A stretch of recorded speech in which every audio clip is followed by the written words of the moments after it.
बहू और बेटी का विदाई पर पहनावा। चलो, मेरी शादी की सारी तैयारी हो गई। मैंने तो सोच लिया है जब मेरी विदाई होगी तो मैं अपना ये वाला दुपट्टा ओढ़ूंगी और छोटी तू पीछे से मेरा दुपट्टा पकड़ कर चलना। मेरी विदाई तो बिल्कुल रॉयल होगी इस ठंड में।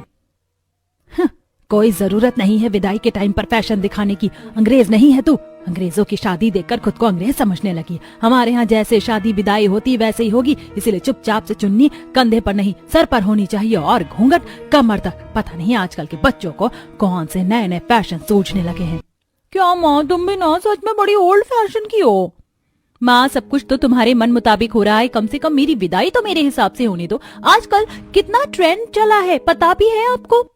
हाँ, मान जाओ ना माँ, मेरा भी मन है कि दीदी अपनी विदाई कुछ यूनिक तरीके से करे। घूंघट रोना धोना पुराना हो गया है। करो भाई, तुम लोगों को जो करना है करो। माँ तो पागल है ना, अगर किसी चीज के लिए तुम्हें कुछ बोलती है तो। आज तक तुम लोगों ने मेरी सुनी ही कब है जो आज सुनोगी।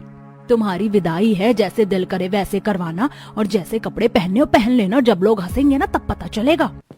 आशा नाराज होकर वहां से चली जाती है। इसी तरह कुछ दिन बीत जाते हैं और देखते ही देखते शादी का दिन आ जाता है। शादी वाले दिन शीतल काफी अच्छी लग रही थी। कुछ देर में शीतल की शादी भी हो जाती है और शादी के बाद जब विदाई का समय आता है तो शीतल अपने सिर से चुन्नी हटा देती है और कंधे से एक बड़ी सी चुन्नी लगाकर जैसी विदाई के लिए आती है, साथ पीछे से उसकी बहन और सहेली उसकी चुन्नी पकड़े हुए पीछे से चल रही होती है। और ये सब देखकर शांति का खून खौल उठता है और वो सबके सामने ही अपनी समधन से कहती है, बहन, तुमने अपनी बेटी को संस्कार नहीं दिए क्या? या तुमने अपनी बेटी को बताया नहीं कि लड़कियों की विदाई कैसी होती है? क्या हुआ बहन, आप बड़ी गुस्से में लग रही हैं। हमसे कोई गलती हो गई है क्या? भाई साहब, आपकी बेटी की विदाई है, हम अपनी बहू को विदा करके ले जा रहे हैं, ना कि किसी फैशन शो की लड़की को। आपकी बेटी विदाई करवा रही है अपनी या फैशन शो कर रही है? भला ऐसे कौन अपनी विदाई करवाता है? बहू को बोलो घूंघट करे, हमारे घर की बहू खुले सर चले, हम बर्दाश्त नहीं कर पाएंगे। विदाई रोककर जब शांति सभी के सामने इस तरह की बातें करती है और अपनी समधन को जलील कर रही होती है तो सब लोग ये सब देखकर हैरान हो जाते हैं और घर आए सभी मेहमान जो कि घर के बाहर खड़े होते हैं वो आपस में बातें करने लगते हैं। अरे देखो तो जरा, शीतल की सास कितनी खड़ूस है। समय बदल रहा है पर ये तो आज भी 100 साल पुरानी सोच लेकर बैठी है। अरे बहन, क्या कर सकते हैं, बेचारी शीतल की तो किस्मत ही खराब है। मायके में हमेशा माँ ने रोक टोक की, ससुराल में अफसोस करेगी। बेचारी ने अपनी विदाई के कितने अरमान देखे थे पर इसकी विदाई तो घूंघट में ही होगी। बाहर खड़े मेहमानों की बातें सुनकर भी शांति को कोई फर्क नहीं पड़ता, पर शीतल को काफी बुरा लगता है। वो अब अपना घूंघट करती है, उससे पहले शांति सबके सामने आकर अपनी बहू का लंबा सा घूंघट कर देती है और कहती है, बहू, कुछ रीति रिवाज बरसों से चले आ रहे हैं, अगर उनके हिसाब से चलोगे तो ही इज्जत रहेगी। और हमारे घर की बहू बिना घूंघट के चले, ये हमारे घर के संस्कार नहीं है। अरे भगवान, क्यों बात को बढ़ा रही हो? सब देख रहे हैं, अब जमाना बदल रहा है, थोड़ा तुम भी बदलो। अरे जमाना बदलता है तो बदले, हम अपने संस्कार थोड़ी ना भूल जाएंगे। इस तरह शांति सभी के सामने अपनी बहू का लंबा सा घूंघट करके उसको विदा करके घर लाती है और गृह प्रवेश करते हुए अपनी बहू से कहती है, बहू, पुरानी बातों को भूल जाओ। मायके में जैसा चाहा तुम वैसे रही, पर ये तुम्हारा ससुराल है तो जब तक मैं न कहूँ घूंघट उठना नहीं चाहिए। और अगर कुछ समझ ना आए तो अपनी जेठानी से पूछ लेना। बड़ी बहू अपनी देवरानी को कल सब कुछ समझा देना कि हमारे घर की बहुएं कैसी रहती हैं और कैसे कपड़े पहनती हैं। शांति गृह प्रवेश के साथ ही अपनी बहू को कुछ सख्त हिदायत देती है, पर जब शीतल देखती है कि उसकी जेठानी सभी मेहमानों के बीच इकलौती साड़ी गहने और लंबे घूंघट में खड़ी है तो उसे काफी हैरानी होती है। तो वहीं उसकी नंद शादी में भी स्लीवलेस गाउन पहने होती है। कुछ देर में सभी लोग अपने कमरे में चले जाते हैं, जहां दुखी शीतल अपने पति से कहती है, पवन, मुझसे क्या कोई गलती हो गई? जब से माँ जी मेरी विदाई करके मुझे घर लेकर आई हैं, बस वो मुझे सुनाई जा रही हैं। हर किसी का सपना होता है कि वो अपनी विदाई, अपनी शादी अपने हिसाब से करे। मेरे भी कुछ अरमान थे। तुमसे कोई गलती नहीं हुई है शीतल, पर तुम्हें अपनी विदाई के लिए ऐसी ड्रेस नहीं चूज करनी चाहिए थी। शादी का लहंगा कितना अच्छा लगता है और बहू तो घूंघट में आई तो ही अच्छा होता है, पर तुमने घूंघट तो दूर की बात, सिर पर पल्लू भी नहीं रखा था। अगर तुम वैसे यहाँ आती तो माँ की क्या इज्जत रह जाती, घर आए मेहमान भी बातें बनाते। पवन अपनी माँ की भाषा बोलता है जो देखकर शीतल को और भी बुरा लगता है। कुछ देर में वो लोग सो जाते हैं और अगले दिन मुंह दिखाई होती है और उसकी जेठानी साड़ी पहने घूंघट किए हाथों में उसके लिए साड़ी गहने लेकर आती है। शीतल, हमारे घर का रिवाज है कि बहू की मुंह दिखाई की ड्रेस उसकी सास ही देती है। ये हमारी खानदानी साड़ी और गहने हैं, इसे पहनकर तैयार हो जाओ। और हाँ, घूंघट कमर तक रखना, जितना बड़ा घूंघट उतनी घर की मान शोभा मर्यादा बढ़ेगी। मेरे तो बहुत अरमान थे दीदी, मैंने तो अपनी मुंह दिखाई के लिए भी अलग से ड्रेस ली थी। सोचा था गाउन पहनूंगी, घूंघट करके सबके सामने आऊंगी, पर अब क्या, मुझे ये साड़ी पहननी होगी। क्या आपका दिल नहीं करता कि आप भी हमारी नंद की तरह खुलकर सांस ले सके? पूरी शादी में मैंने देखा हमारी नंद ने कितने फैशन वाले कपड़े पहने थे। इस घर में बहू और बेटी के पहनावे में आखिर इतना फर्क क्यों? वो इसलिए क्योंकि बेटी घर की बेटी है, लाडली है, और बहू पराए घर की बेटी है। और तुम तो जानती हो लोग अपनी और पराई बेटी में कितना फर्क करते हैं। चलो अब तैयार होकर आ जाओ, और हाँ, नीचे ठंड ज्यादा है तो शॉल भी ओढ़ लेना। खुशी सामान देकर वहां से चली जाती है, जिसके बाद शीतल साड़ी, लंबा घूंघट, शॉल ओढ़ कर नीचे आती है। और जब वो नीचे आ रही होती है तो उसकी पहली नजर अपनी नंद पर पड़ती है, जिसने काफी फैशन वाले कपड़े पहने होते हैं।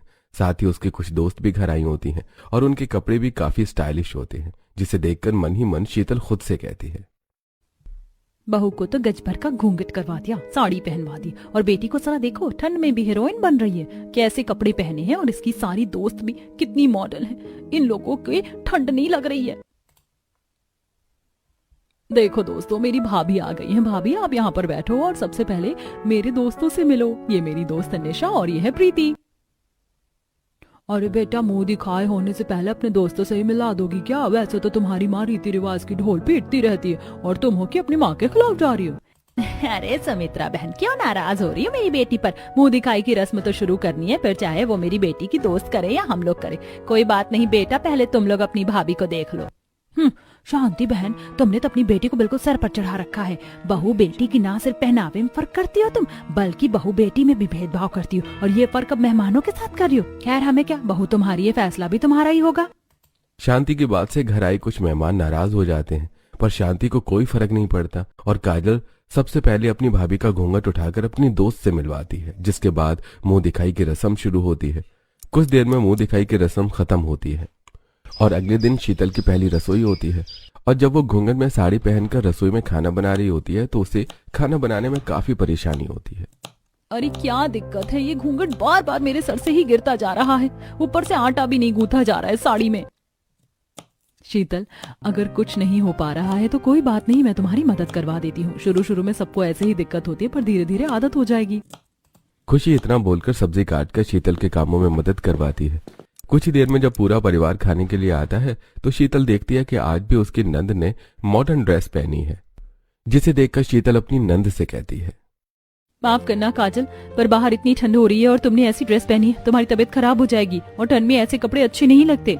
छोटी बहू, आज तक मैंने अपनी बेटी को कभी किसी चीज के लिए नहीं रोका, खासकर उसकी ड्रेस को लेकर।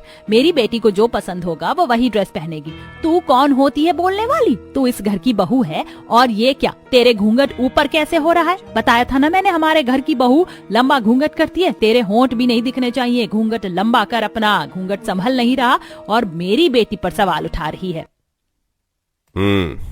शांति, तुम छोटी छोटी बातों का बतंगड़ मत बनाया करो। बहू ने घूंघट कर रखा है ना, घूंघट चाहे छोटा हो या बड़ा, वो तुम्हारी बात मान रही है ना, अपनी मर्यादा में है। तो तुम्हें नहीं लगता कि तुम्हें भी बहू को बेटी की तरह थोड़ा प्यार करना चाहिए? और बहू ने क्या गलत ही कहा है? अरे बाहर इतनी ठंड है, अगर ऐसे स्टाइलिश कपड़े पहनेगी तो बीमार नहीं पड़ जाएगी तुम्हारी बेटी? पापा, आपको ना फैशन के बारे में कुछ नहीं पता, ये सर्दियों के ही कपड़े हैं, मुझे कुछ नहीं होगा। इतना बोलकर काजल बिना कुछ खाना खाए मुंह बनाकर वहां से चली जाती है। तो वहीं शीतल सभी के खाने के बाद अपने कमरे में जाती है और अपने पति को उसके ऑफिस की फाइल और लैपटॉप देते हुए कहती है, माँ, सुनिए जी, आपको नहीं लगता क्या कि माँ जी हमारे साथ गलत कर रही है? पता नहीं इतने दिनों से दीदी कैसे ये सब सह रही है, पर बहू और बेटी के पहनावे में इतना फर्क करना सही नहीं। वो भी घर की बेटी है, कल को किसी के घर की बहू बनेगी, थोड़ी मान मर्यादा तो उसे भी सीखनी चाहिए। शीतल, मेरी बहन पर सवालिया उंगली मत उठाओ। माँ ठीक कहती है, मर्यादा में घर की बहू रहती है, बेटी तो राजकुमारी बनकर रहती है। और जब मेरी माँ को उसकी ड्रेस से दिक्कत नहीं है तो तुम क्यों इतना सवाल उठा रही हो उस पर? पवन की बात सुनकर शीतल शांत हो जाती है, और इसी तरह समय बीतता है। बीतते समय के साथ दिन पर दिन शीतल अपनी सास को बहू बेटी के पहनावे में फर्क करते देखती है। ऐसी एक दिन जब पूरा परिवार बाहर पार्टी में जाने के लिए तैयार हो रहा होता है तो शीतल एक प्यारा सा सूट पहन लेती है, जिसे देख खुशी उससे कहती है, अरे शीतल, ये क्या तुमने सूट पहन लिया? अगर माँ जी ने देखा ना तो बहुत नाराज होंगी। दीदी, सूट में क्या दिक्कत है? साड़ी में तो फिर भी कमर दिखती है, बाजू दिखते हैं, पर मेरा सूट तो फुल बाजू का है, इसमें कुछ नहीं दिख रहा है। और रही घूंघट की बात, मैं चुन्नी से घूंघट कर लूंगी। खुशी शीतल को ड्रेस चेंज करने के लिए बोल ही रही होती है कि तभी वहां शांति अपनी बेटी के साथ आती है। काजल ने 1 पीस कट गाउन पहना होता है, पर शांति अपनी बेटी की ड्रेस ना देखकर अपनी बहू की ड्रेस देखकर उस पर नाराज होने लगती है। बहू, तूने तो कसम खा ली है कि मेरी इज्जत को मिट्टी में मिलाकर ही रहेगी। बड़ी बहू को देख, बिना बोले वो साड़ी घूंघट सब कर लेती है, और एक तुझे देख, हर चीज के लिए मुझे बार बार बोलना पड़ता है। तूने तो विदाई वाले दिन भी तमाशा मचा दिया था। वो तो मैं थी जिसने तेरा घूंघट करवाया, वरना तू तो बिना घूंघट के इस घर में आती, मुंह दिखाई की रस्म करवाने की जरूरत ना पड़ती। और आज भी देख ले, हम सब पार्टी में जा रहे हैं और तूने ऐसी ड्रेस पहनी है। तू क्या चाहती है कि 4 लोग आकर मुझे ताने देकर जाएं? ओह माँ जी, सूट में क्या कमी है? काजल की ड्रेस से मेरी ड्रेस तो काफी अच्छी है। माँ, लगता है भाभी को मेरी ड्रेस से जलन है। पता नहीं भाभी अपनी बराबरी मुझसे क्यों करती हैं। बहू, काजल इस घर की बेटी है और तू बहू, और बहू साड़ी और घूंघट में ही रहती है। अब मेरी बात सुनो, जल्दी से ड्रेस बदल लो। अगर ड्रेस नहीं बदल सकती तो हमारे साथ कहीं जाने की जरूरत नहीं है। अपनी सास की ऐसी बातें सुनकर शीतल को बहुत गुस्सा आता है और वो बाहर जाने से मना कर देती है। वहीं सभी घर वाले पार्टी में जाते हैं। देखते ही देखते कुछ दिन बीत जाते हैं और पवन के कुछ दोस्त ऑफिस खत्म होने के बाद उससे कहते हैं, भाई पवन भाई, शादी कर ली पर शादी के बाद भाभी से कभी मिलवाया नहीं, कभी भाभी से तो मिलवा।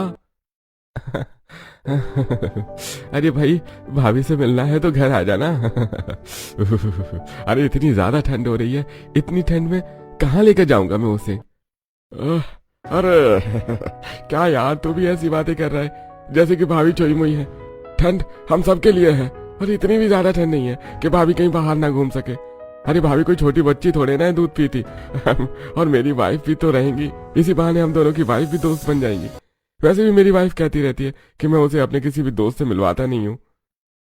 हाँ, अच्छा ठीक है, चलो मैं तुम्हारी भाभी से बात करूंगा और कल देखते हैं। अगर कल हो पाया तो कल शाम को मिलेंगे, बाहर डिनर पर भी चलेंगे, क्योंकि 2 दिन बाद ऑफिस बंद रहेगा। अपने दोस्तों के काफी कहने पर पवन मान जाता है और घर जाकर शीतल से कहता है, शीतल, मैं माँ और पापा से बात कर लूंगा। मेरे कुछ दोस्त हैं जो तुमसे मिलना चाहते हैं, तो कल हम डिनर के लिए बाहर जा रहे हैं। तुम कोई ऐसी ड्रेस ले लेना जिससे तुम्हें बाहर बिल्कुल भी ठंड न लगे। हम दोनों पहली बार बाहर जा रहे हैं, मैं कुछ अलग ड्रेस पहन लूं? साड़ी तो मैं हर रोज ही पहनती हूँ। अरे तुम कुछ अलग ड्रेस पहनकर मेरे दोस्तों के सामने मेरी इंसल्ट करवाना चाहती हो क्या? वो लोग क्या कहेंगे? इसलिए तुम जैसी हो वैसी ही बन के चलना। एक बार फिर पवन की ऐसी बातें सुनकर शीतल का दिल टूट जाता है और अगले दिन वो हमेशा की तरह सिंपल साड़ी और स्वेटर में जाती है, जहां पवन देखता है कि पवन के दोस्त निखिल की वाइफ ने मॉडर्न ड्रेस पहनी है। कितनी खुशकिस्मत वाली है ये लड़की, इतना अच्छा पति मिला है। काश कि मेरे पति भी निखिल भैया की तरह होते, पर ये तो अपनी माँ से भी ज्यादा पुरानी सोच वाले हैं। माँ ने जो कह दिया वो पत्थर की लकीर है। भैया, ये क्या आज के जमाने में भी भाभी को साड़ी पहना रखी है, वो भी इतनी ठंड में? सच में यार पवन, मुझे नहीं पता था कि तू भी अपनी माँ की तरह है। अरे भाभी के साथ तो बहुत गलत हो रहा है। तुम्हें तो इस समय घूमना चाहिए, भाभी के सपने पूरे करने चाहिए। बेचारी भाभी के तो अरमान ही मर गए होंगे। निखिल और उसकी वाइफ पवन की काफी इंसल्ट करते हैं, जिस वजह से पवन का सिर झुक जाता है। वहीं पवन अगल बगल में भी देखता है कि हर कपल काफी खुश है। किसी ने भी घूंघट या सिर पर पल्लू नहीं रखा है और ना ही किसी ने साड़ी पहनी है। हर कोई इस सर्दी के मौसम में अपने पार्टनर के साथ एंजॉय कर रहा है। ये देखकर पवन को अपनी गलती का एहसास होता है। कुछ देर बाद वो लोग घर आते हैं, जहां पवन अपनी बीवी से कहता है, शीतल, मुझे माफ करना। जब तुमने ड्रेस की बात करी तो मैं तुम पर नाराज हो गया। अगर तुम साड़ी के बदले कुछ और पहन कर जाती तो शायद आज मेरी और तुम्हारी इतनी इंसल्ट ना हुई होती। हमारे घर का माहौल ही ऐसा था कि मैंने कभी इन सब चीजों पर ध्यान ही नहीं दिया। पर मैं तुमसे वादा करता हूं कि अब अगर हम कभी भी बाहर जाएंगे तो तुम अपनी मर्जी की ड्रेस पहन सकती हो। घर में तो माँ कभी इस चीज के लिए नहीं मानेंगी, पर अब मैं हमेशा तुम्हारे साथ रहूंगा। मुझे तो यकीन ही नहीं हो रहा, इस छोटे से हादसे ने आपकी सोच बदल दी। आज मैं बहुत खुश हूँ। बस खुशी दीदी के लिए बुरा लग रहा है। काश कि बड़े भैया भी खुद को बदल पाते। भैया तो विदेश में रहते हैं, क्या पता विदेश से आने के बाद उनकी भी सोच बदल जाए। और नहीं बदली तो मैं हूं ना भाभी के लिए, मैं बात करूंगा। अपने पति का बदला रूप देखकर शीतल काफी खुश होती है और इसी तरह समय गुजरता है। देखते ही देखते 1 साल बीत जाता है और 1 साल बाद जब शांति अपनी बेटी की शादी की बात करती है तो काजल सभी को सूरज के बारे में बताती है। माँ, मेरे लिए कोई लड़का देखने की जरूरत नहीं है। मैंने अभी जो नया ऑफिस ज्वाइन किया है उसमें सूरज नाम का लड़का है। हम दोनों एक दूसरे को बहुत पसंद करते हैं। माँ जी, ननद जी किसी लड़के को पसंद करती हैं। हमारे घर में तो ये सब नहीं होता। तू चुप कर बहू, 2 बेटे पर 1 बेटी है मेरी। अगर मेरी बेटी ने अपने लिए कोई लड़का पसंद किया है तो कोई गुनाह नहीं कर दिया है। बेटा मेरी तरफ से हाँ है तो लड़के से कह देना कि हम रिश्ता लेकर कब आए। अब इसी ठंड में मेरी बेटी के हाथ पीले होंगे। चलो भाई, शादी तो होनी थी। अब लड़का मेरी बेटी खुद पसंद करे या हम पसंद करें, जिसमें हमारी बेटी खुश उसी में हम भी खुश। माँ पापा, सूरज से मैंने बात कर रखी है। उसकी फैमिली को तो पहले से ही पता है। वो लोग तो बस मेरा इंतजार कर रहे थे। अगर मैं उन्हें आज बता दूंगी तो वो संडे को ही रिश्ता लेकर आ जाएंगे। और मैंने तो सोच लिया है कि जब सूरज अपने परिवार के साथ मुझे देखने के लिए आएगा तो मैं कुछ यूनिक फैशनेबल ड्रेस पहनूंगी। माफ करना काजल, पर तुम्हारी शादी की बात चलेगी और तुम ऐसी ड्रेस पहनोगी। माँ जी, आप तो कुछ समझाओ। कल को ननद जी भी किसी के घर की बहू बनेंगी और ऐसी ड्रेस उन्हें शोभा नहीं देगी। बहू, तुझे नहीं लगता तुम दोनों मेरी बेटी की चीजों में कुछ ज्यादा ही दखल देती हो? अगर मेरी बेटी ने अपने लिए कुछ सोचा है तो तुम्हें उससे क्या दिक्कत है? अपने काम से काम रखो, बहू हो बहू बनकर रहो। शांति अपनी दोनों बहू को डांट देती है और कुछ ही दिनों बाद जब सूरज अपने परिवार के साथ काजल को देखने घर आता है तो अर्चना अपनी होने वाली बहू को मॉडर्न ड्रेस में देखती है। वहीं घर की बहुएं साड़ी में होती हैं और जब शीतल और खुशी घर आए मेहमानों को चाय नाश्ता दे रही होती है तो हल्का सा उनका घूंघट सरक जाता है, जिस पर शांति अपनी दोनों बहुओं को डांटने लगती है। बहू, तुम दोनों से एक पल्लू नहीं संभल रहा, ससुराल क्या खाक संभालोगी? घर में मेहमान आए हैं और यहाँ भी अपना फैशन दिखाना बंद नहीं कर रही तुम दोनों। घर में ना सही, कम से कम मेहमानों के सामने तो मान मर्यादा में रहा करो। तुम्हारी माँ ने तो तुम्हें कुछ सिखाकर नहीं भेजा, सब मुझे ही सिखाना पड़ रहा है। अरे कोई बात नहीं बहन, सर्दी का टाइम है। बेचारी ने शॉल भी ओढ़ रखी है और स्वेटर भी पहन रखा है। ऐसे में घूंघट तो थोड़ा सा रख ही जाता है। बिल्कुल सही कहा बहन जी आपने, पर इसे कौन समझाए। चलिए हम शादी की बातें करते हैं। दोनों बच्चे एक दूसरे को पसंद करते हैं तो शादी भी बच्चों की मर्जी से ही की जाए, जैसा वो चाहते हैं।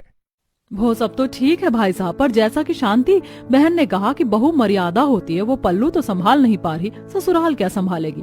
पर आपकी बेटी ने तो अजीब ही मॉडर्न ड्रेस पहनी है। बेटे, मायके में जितना फैशन वाला कपड़ा पहनना था तुमने पहन लिया। कल को तुम्हारी शादी है, ससुराल में भी क्या ऐसे कपड़े पहनोगी? इसीलिए अपनी भाभीयों से कुछ सीखो। बहन जी, बहू बेटी के पहनावे में इतना फर्क तो कर दिया, पर कुछ चीजें अपनी बेटी को भी सिखा देती। माँ, तुम कब से ऐसी बातें करने लगी? हाँ, मेरे लिए बहू बेटी बिल्कुल एक बराबर है, पर पहनावे में तो फर्क करना ही पड़ेगा ना। बहू बहू होती है और बेटी बेटी होती है। क्यों बहन जी, सही कहा ना मैंने? माँ, तुम कब से ऐसी बातें करने लगी? तुम्हारी सोच तो बिल्कुल ऐसी नहीं थी। तुम्हारे लिए तो बहू बेटी एक बराबर है। अर्चना की बातें सुनकर न सिर्फ सूरज बल्कि काजल भी हैरान हो जाती है। कुछ देर में वो लोग रिश्ता पक्का करके वहां से चले जाते हैं। देखते देखते सगाई का दिन आ जाता है और उस दिन काजल अपने लिए काफी प्यारा मॉडर्न गाउन पहनती है। पर तभी वहां अर्चना आती है और खुशी शीतल को देखकर अपनी बहू और समदन को ताने देते हुए और साड़ी देते हुए कहती है, मुझे पता ही था बहन, तुमने अपनी बेटी को सर पर चढ़ा रखा है। आज सगाई और तुम्हारी बेटी ने इस ठंड में इतना फैशन वाला कपड़ा पहना है। बुरा मत मानना, पर अपनी भाभीयों से कुछ सीखो। मैं साड़ी लेकर आई हूँ, सगाई तो तुम्हारी साड़ी में ही होगी। पर माँ जी, पहले तो आपने कहा था कि आपको मेरे पहनावे से कोई फर्क नहीं पड़ता, फिर एकदम से इतना बदलाव, और सगाई में साड़ी, वो भी ऐसी। देखिए समधन जी, अब मेरी बेटी आपकी बहू है, वो अच्छी ड्रेस पहनेगी तो आपका ही नाम होगा। घर में मेहमान आए हैं, सगाई में अगर काजल साड़ी पहनेगी तो लोग भी तरह तरह की बातें बनाएंगे। क्यों बहन, क्यों बातें बनाएंगे? आखिर तुम भी तो अपनी बहू को घूंघट में ही लेकर आई थी और आज तक अपनी बहू को साड़ी और घूंघट में ही रखती हो। बहू बेटी के पहनावे में कितना फर्क होता है, ये तो तुम जानती ही हो ना। अगर ये तुम्हारे घर की बेटी है तो क्या मेरे घर की बहू नहीं? बहू साड़ी पहनकर ही नीचे आना सगाई करने के लिए, वरना सगाई में कहीं अड़चन ना आ जाए। अर्चना अपनी बात बोलकर वहां से चली जाती है, जिसके बाद काजल को अपनी माँ पर गुस्सा आता है और वो सभी घर वालों के सामने अपनी माँ पर नाराज होती है। माँ, ये सब कुछ आपकी वजह से हो रहा है। आप भी हर वक्त भाभीयों को घूंघट साड़ी में रखती हो। हल्का सा उनका पल्लू इधर से उधर हो जाता तब आप बिना सोचे समझे 4 लोगों के सामने उन्हें डांट देती हो। हाँ, आप ही को देखकर मेरी सास भी ऐसी बनी है, वरना जब मैं उनसे पहली बार मिली थी तो शॉर्ट्स में मिली थी और उनको मेरे पहनावे से कोई एतराज नहीं था। अगर आप मेरा भला चाहती हो ना तो बहू बेटी के पहनावे के बीच का फर्क खत्म कर दीजिए, ताकि मेरी सास को बोलने का कोई मौका ना मिल सके। काजल, तेरी माँ को समझाना ही बेकार है। मैं तो थक चुका हूँ, पर ये अपनी सोच बदलने को तैयार ही नहीं है। अब सभी घर वाले शांति को इस चीज के लिए ब्लेम करने लगते हैं। कुछ ही देर में काजल दुखी मन से साड़ी पहनकर नीचे आती है और सगाई हो जाती है। अब जब भी काजल अपनी भाभीयों को घर में घूंघट करते देखती है तो अपनी माँ को ताने देते हुए कहती है, माँ तुम नहीं सुधरोगी ना। मेरी सगाई तो तुमने साड़ी में करवा दी, पर मेरी विदाई घूंघट में मत करवा देना, जैसा भाभीियों को लेकर आई थी। शांति, तुम समझती क्यों नहीं हो? अरे आजकल पहनावे से कोई फर्क नहीं पड़ता। और सोचो, अगर कल को तुम्हारी हरकतों की वजह से तुम्हारी बेटी की जिंदगी पर असर पड़ा तो उसकी जिम्मेदार कौन होगा? लोग भी यही चीज देखते हैं ना। आप लोगों को क्या लगता है कि मैं अपनी बेटी का बुरा चाहती हूँ?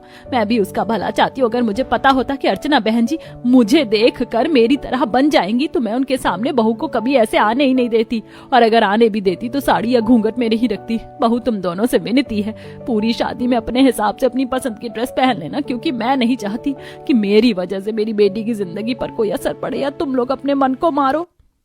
अब शांति अपनी बहुओं को उनकी पसंद की ड्रेस पहनने की इजाजत दे देती है, जिसके बाद तीनों नंद भाभी एक साथ हल्दी और मेहंदी की शॉपिंग करने जाती हैं, जहां वो तीनों अपनी अपनी पसंद की ड्रेस लेकर आती हैं। और जब कुछ दिनों बाद काजल की मेहंदी हो रही होती है तो सभी मेहमान दोनों बहू और नंद की एक जैसी ड्रेस देखकर काफी हैरान होते हैं। और ये बहू, क्या तुम दोनों ने भी फैशनेबल ड्रेस पहनी है, वो भी अपनी नंद की मेहंदी में? यह सब कैसे हो गया? तुम्हारी सास तो तुम्हें हर वक्त साड़ी और घूंघट में रखती है, लोगों के सामने आने भी नहीं देती और ना ही किसी अनजान से बात करने देती है, फिर इतना बदलाव कैसे? आंटी जी, कुछ बदलाव समय के साथ अपने आप ही आ जाते हैं। हालात ऐसे बन जाते हैं कि लोगों को कुछ फैसले लेने पड़ते हैं जो उन्होंने कभी सोचा भी ना हो। भाभी बातें बाद में करना, कल ही मेरी शादी है, रात हो रही है और मुझे ठंड भी लग रही है। हाँ बेटी, कर लो अपनी मेहंदी की रस्म शुरू, और ड्रेस काफी अच्छी लग रही। क्या पता ससुराल में ऐसी ड्रेस फिर पहनने को मिले या ना मिले। मैंने सुना कि तुम्हारी सास भी तुम्हारी माँ की तरह ही है, कहीं ऐसा ना हो तुम्हारी विदाई भी घूंघट में ही हो जाए। पार्वती बहन, थोड़ा सोच समझ कर बोलो। इंसान बदलता है और मैंने खुद को बदल लिया। देखना, मेरी बेटी की सास भी बदल जाएगी, और अगर नहीं बदली तो मैं बात करूंगी, पर मेरी बेटी की विदाई तो वैसे ही होगी जैसी उसने सोचा है। शांति के कहने पर सभी औरतें बैठकर मेहंदी की रस्म शुरू करती हैं, पर रस्मों के बीच काजल को मेहमान की बात याद आती है और वो काफी परेशान हो जाती है। अगले दिन उसकी शादी होती है। शादी की रस्में पूरी होती हैं, पर जब उसकी विदाई की बारी आती है तो खुशी और शीतल उसकी विदाई की ड्रेस लाती हैं, जिसे देखकर काजल अपनी भाभी से कहती है, भाभी इस ड्रेस को रख दीजिए, बहुत मॉडर्न हो जाएगी। मैंने सोचा था कि मैं अपनी विदाई किसी सेलिब्रिटी की तरह करूंगी, कुछ अलग ड्रेस में, पर अगर मैंने वैसा किया तो मेरी सास नाराज हो जाएंगी। मुझे याद है आपकी विदाई के समय कैसे लोगों ने बातें बनाई थी। अब मुझे समझ आ रहा है आपको कितना बुरा लगा होगा उस दिन, इसीलिए मैं अपनी विदाई में कोई तमाशा नहीं चाहती। मैं इसी लहंगे में अपनी विदाई करूंगी, आप बस मेरा लंबा घूंघट कर दीजिए। काजल, तुम ऐसा क्यों बोल रही हो? मैंने सूरज से बात करी है, वो संभाल लेगा। नहीं भाभी, मैं अपनी सास की बात नहीं काटना चाहती और ना ही अपनी विदाई खराब होने देना चाहती हूँ, इसीलिए जिसमें मेरी सास खुश उसी में मैं भी खुश। विदाई से पहले काजल अपना मन मार लेती है और लंबा सा घूंघट करके बाहर निकलती है, जिसे देख अर्चना अपनी बहू के पास जाती है और उसका घूंघट हटाते हुए सबसे बोलती है, मेरी बहू को घूंघट की जरूरत नहीं है, क्योंकि मैं बहू नहीं बेटी विदा करके ले जा रही हूँ। और बहन जी माफ करना मैंने जिस तरह से बात करी, पर आज आपकी दोनों बहुओं को आपकी बेटी की तरह खुश और उनकी ड्रेस देखकर मुझे काफी खुशी मिल रही है। ये सब मैंने जानबूझकर किया ताकि आप अपनी बहू के दुखों को समझें कि वो किसी के घर की बेटी है, और जब आप उस पर इस तरह से पाबंदियां लगाती हैं, बहू बेटी के पहनावे में फर्क करती हैं, तो उन्हें कैसा लगता होगा। मेरा इरादा किसी के दिल को ठेस पहुंचाने का नहीं था। मैं आप सबसे माफी मांगती हूँ। नहीं नहीं आंटी, ऐसे माफी मांगकर हमें शर्मिंदा मत कीजिए। हाँ बहन जी, आपने तो मेरी आंखें खोल दी। अगर आप ना होती तो शायद मैं अपनी बहू के दुखों को कभी समझ ही नहीं पाती, पर अब मुझे भी समझ में आ गया है, बहू और बेटी एक बराबर होती है। बहू, सूरज ने मुझे बताया था तुमने अपनी एंट्री कुछ अलग तरीके से सोची थी। जाओ जाकर ड्रेस चेंज करो। मेरी बहू जैसी अपनी विदाई चाहती है उसकी विदाई वैसे ही होगी और उसी ड्रेस में होगी। और रात हो रही है, ठंड भी बढ़ रही है, बहुत दूर जाना है, जाओ जल्दी से ड्रेस बदल कर आओ। अर्चना के कहने पर काजल अपनी भाभी के साथ अंदर जाती है और फिश कट रेड कलर का गाउन पहनती है और हाथों में बुके लेकर घर से बाहर निकलती है और अपनी गाड़ी में बैठती है। इस तरह शांति अपनी बेटी की विदाई करती है और फिर कभी अपनी बहू और बेटी के पहनावे में कोई फर्क नहीं करती।